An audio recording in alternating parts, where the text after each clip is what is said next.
Hello Eddies, welcome back to my channel. Today we are doing stress and time management. Subject code is BPAS 186. Let's see what's unit today we do. Today we do unit 4. First we see important question, then we start our unit. Uh, Unit number 4. First topic is stress model process, preventive stress management. So now we start from first topic. Here is this topic. Discuss the following in the context of stress model.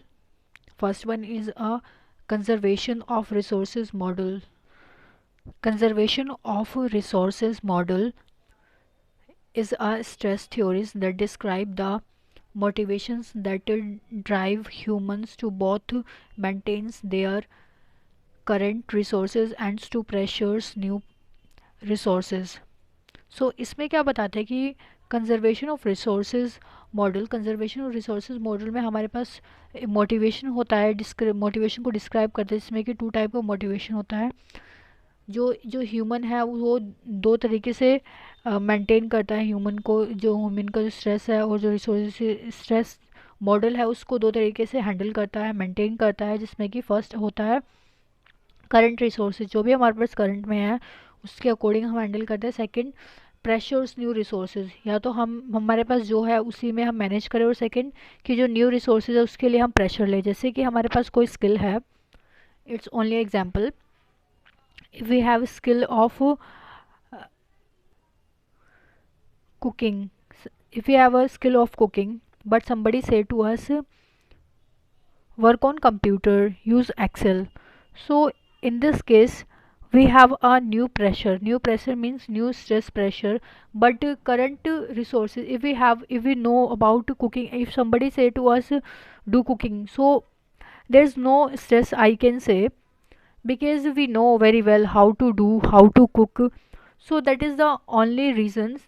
In this case we don't have stress. But if we have a pressure of new resources, we just take example of excel, ms excel. If somebody said to use ms excel, make some sheet, so in this case we get a new stress, we can say pressure, new pressure resources.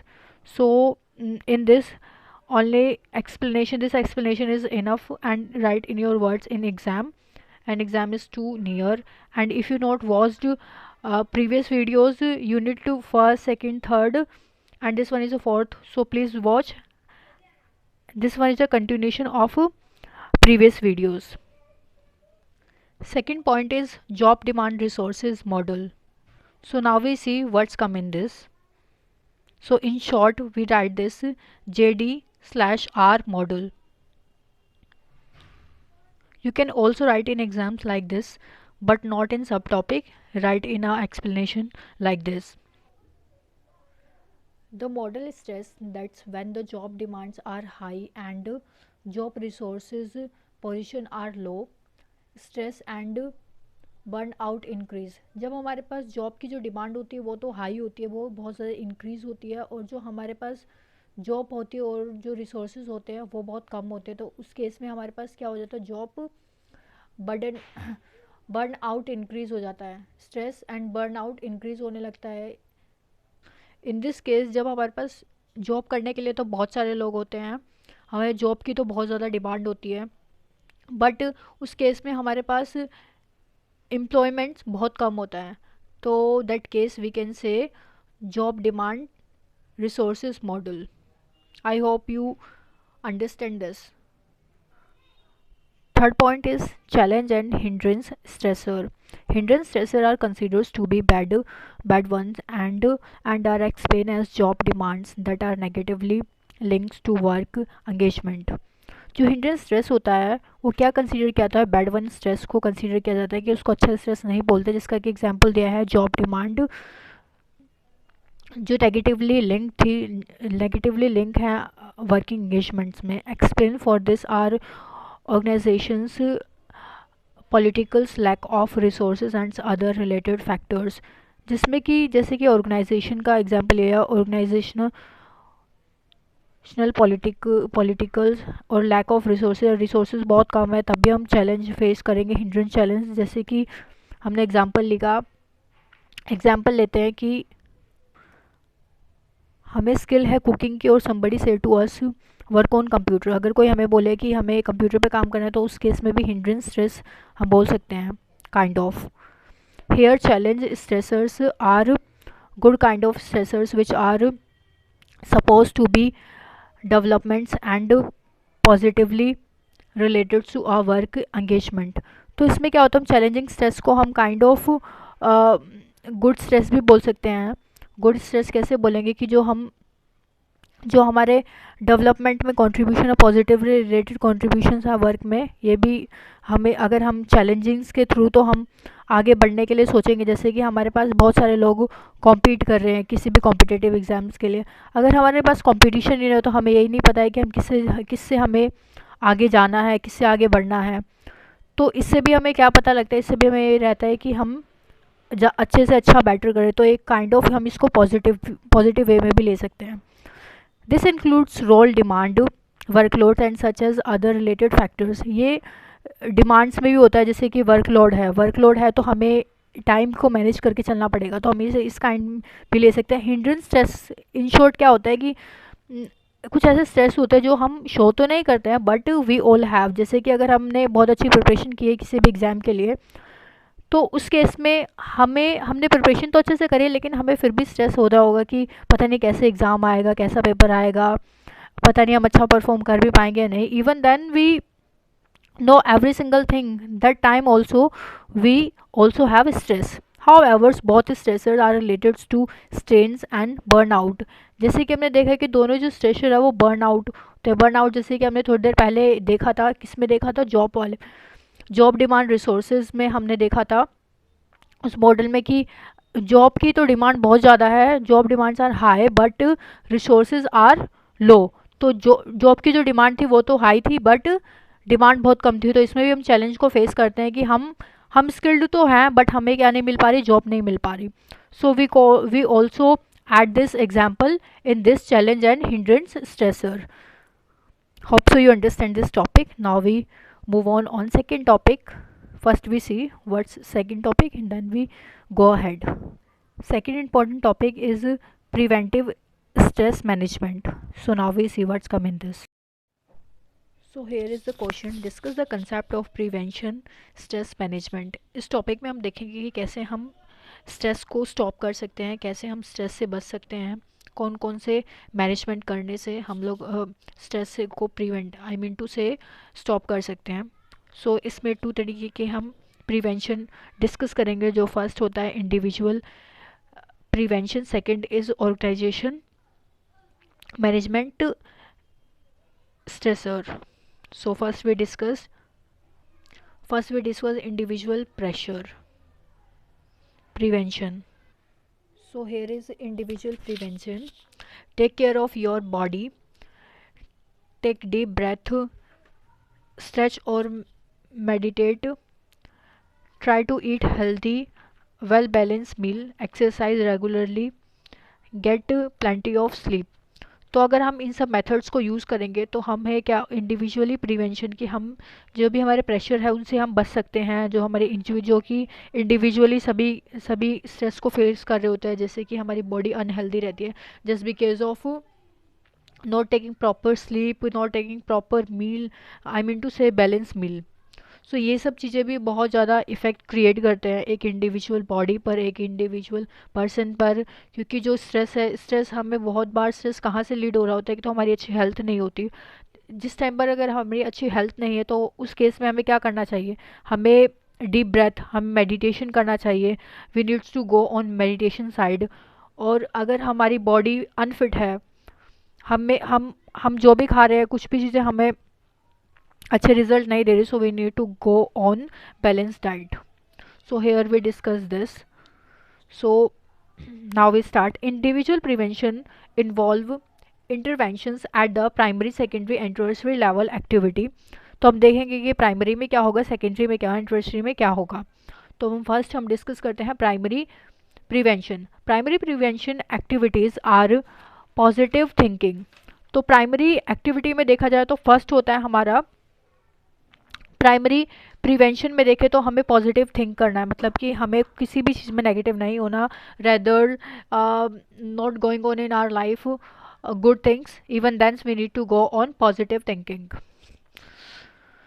Time management and times levels. Positive thinking is a style of thinkings.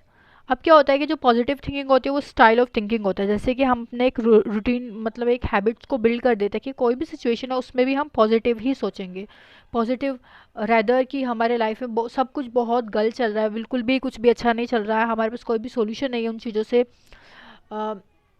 Away होने का, but even then we need to think positive. अगर हम ऐसा करना start कर दे तो हमारे life में बहुत सारे huge difference we can see in our life. Time pressure is considered as an important source of stress. The symptom of poor time managements are missed deadline. अब क्या होता है कि बहुत ज़्यादा जो हमारे प्रेशर्स होते हैं, जैसे कि हम प्रिवेंट नहीं कर पाते, इंडिविजुअली प्रिवेंट नहीं कर पाते हैं, प्रिवेंशन नहीं हो पाता, उसका रीज़न है कि poor time management. Poor time management में क्या क्या आता है वो हम डिस्कस करते हैं. जैसे कि डेडलाइन, हम डेडलाइन ना सेट करना, हमारा कोई भी वर्क है उसमें हम, जैसे कि कोई भी चीज़ है, suppose today I am shooting this video, is today's that is 15 अक्टूबर, और मेरे को कोई प्रोजेक्ट सबमिट करना है, वो मेरे को 20 को करना है, 20 अक्टूबर को. तो जो मेरे को 20 अक्टूबर जो मेरे को डेडलाइन मिली हुई है, अगर मैं उस डेडलाइन वाले दिन, लाइक मैं 19 को ही स्टार्ट करूँ मेरा प्रोजेक्ट बनाना और मुझे सबमिट करना है 20 को, तो उस केस में तो ऑब्वियसली हम कह सकते हैं कि हमारे पर प्रेशर तो होगा, प्रेशर होगा. और हमारा ये इसका रीज़न क्या है? पुअर टाइम मैनेजमेंट, कि हम अनयूजुअल चीज़ों पर अपने टाइम को वेस्ट करना. वर्कलोड, इनसफिशिएंट रेस्ट टाइम, कि हम अपने वर्कलोड, ये इस केस में हमने वर्कलोड ही तो इंक्रीज़ किया. अगर हम टाइम पर करते तो हमारे पास वर्कलोड नहीं होता, टाइम टू टाइम हम अपना सारा काम कंप्लीट कर देते. इनसफिशिएंट रेस्ट, कि हम अगर हमें कोई चीज़ 20 को सबमिट करना है, हम 90 को स्टार्ट कर रहे हैं, तो ऑब्वियसली हम कह सकते हैं कि हमें पूरा दिन लगने वाला है अपने प्रोजेक्ट को रेडी करने में. तो उस केस में एक तो हमारा जो रेस्ट है वो भी इनसफिशिएंट मिलेगा, ठीक है, और हो सकता है कि हमारा जो प्रोजेक्ट है वो भी रेडी ना हो पाए on time. In this context, effective time management methods are setting the goals are the attainable priority the goal plan for goal attainments like deadlines. अब हमें क्या करना होता है इस केस में कि जो इफ़ेक्टिव टाइम मैनेजमेंट मेथड्स को यूज़ करना. जैसे कि हमें पहले तो अपने गोल को सेट करना होता है. अगर हमें गोल ही नहीं पता, हमें यही नहीं पता कि हमें अचीव क्या करना है लाइफ में, तो ऑब्वियसली हम कुछ भी कर रहे होंगे जो हम देखेंगे कि हम किसी से भी इंस्पायर हो जाएंगे, किसी भी पर्सन से. जैसे कि कोई किसी साइड में जा रहा है, जैसे कि कोई एलएलबी कर रहा है, कोई बीएड कर रहा है, तो हमें खुद भी कुछ नहीं पता है, हमारे कोई भी प्लान नहीं, हम किसी भी साइड चल जाएंगे और किसी भी में भी अच्छा नहीं परफॉर्म करेंगे. तो first we need to set goal. Second, हमें वो उनको प्रायोरिटाइज करना है कि हमें पहले क्या अचीव करना है. अगर हमें बीएड करना है, सपोज हमें 11th और 12th क्लासेस को पढ़ाना है, तो ऑब्वियसली हमारे पास मास्टर्स भी कंपलसरी हो जाते हैं उस केस में. तो हमारे पास मास्टर डिग्री भी होनी चाहिए, तो हमारे पास प्रॉपर प्लान होना चाहिए, प्रायोरिटीज़ होनी चाहिए कि हमें क्या क्या करना है, then we achieve our goal. तो in this case I can say this topic individual prevention is complete. Now we come in our second point. Second point is organizational stress management. So now we see what's come in this. At the organizational level, stress management is also engaged in primary and secondary and tertiary prevention. अब हम organisation level को देखते हैं. तो इसमें भी 3 levels होते हैं. लेवल्स हम बोल सकते हैं कि मैनेजमेंट को कैसे हम करेंगे. तो इसमें first primary, secondary and tertiary आता है. तो इसके अकॉर्डिंग अभी देखते हैं कि क्या आता है, क्या क्या होता है. Mostly the prevention eight the primary level includes job. अब इसमें क्या होता है, जो फर्स्ट वाला देखते हैं कि हम इसमें मोस्टली हम जॉब वगैरह के बारे में डिस्कस करेंगे, करियर, इन सब चीज़ों के बारे में. Team burden and social support are consider under the secondary prevention. अब इस सेकेंडरी प्रिवेंशन में क्या आता है कि जो हमारा सोशल सपोर्ट एंड जो सोशल सपोर्ट, ये सब किस में आ जाता है, ये सब आता है सेकेंडरी प्रिवेंशन में. The secondary prevention is also targets through goal setting activity. तो ये भी किस चीज़ में भी वर्क करता है कि हमारे जो गोल सेटिंग है और हमारे जो टारगेट्स को सेट करके रखा है उसमें भी, उससे भी हम प्रिवेंट कर सकते हैं अपने ऑर्गेनाइजेशनल स्ट्रेस को। In this regards goal setting help in reducing role of conflict. अब इसके थ्रू हम अपने कॉन्फ्लिक्ट्स को भी कम कर सकते हैं, ओवरकम हम करा जा सकता है अपने कॉन्फ्लिक्ट्स को भी, अगर हम गोल्स को सेट कर दें कि अनयूजुअली थिंग्स पर हम अपना ध्यान ना देकर हम अपने सिर्फ वर्क पर ही ध्यान दें। Role negotiations also helps peoples to modifies their work role. अब जो रोल मॉडिफिकेशन है उसमें भी हम बोल सकते हैं कि नेगोशिएशन बहुत ज़्यादा हेल्प करते हैं हमें अपना अच्छे से अपने वर्क को कंप्लीट करने के लिए। That's all about today's video. Thank you so much and support my channel. And if you not watch unit first, second, third, and this one is the fourth one, so please go and watch. Thank you.